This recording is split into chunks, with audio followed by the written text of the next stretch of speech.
Assalamualaikum, selamat pagi. Nampak tak? Satu lawan satu. Dulu menteri ni kan, dia menang sebab undi pecah 3 penjuru. Ada PN, ada bebas. Tapi kali ni laluan clear cut, clear maut punya laluan. Calon bebas tarik diri, PN tak bertanding. Nanti sekarang bila pilihan raya kan, semua undi protes anti-DAP ni kita masukkan sekali dalam peti undi Barisan Nasional, BN. Baru ada akhir. Ni kubu kebal lagi ke?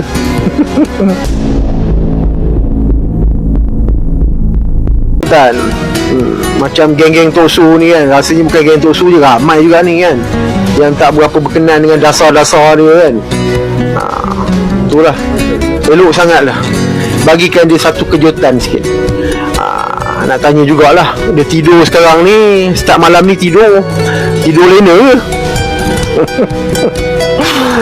Walaupun kita tahu kan pengundi Melayu tak ramai kan, walaupun tak ramai tapi 46% lebih kurang. Jadi formula PRN Johor tu diorang dah bawa ke sini lah.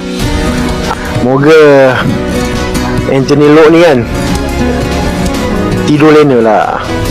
Jangan pula nanti mandi tak basah, makan tak kenyang.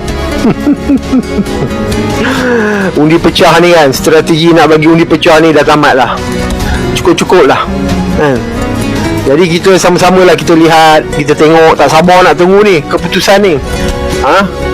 China ni menjadi keputusan apa? Keputusan kejutan terbesar buat PRN Nogori ni. InsyaAllah. Okay.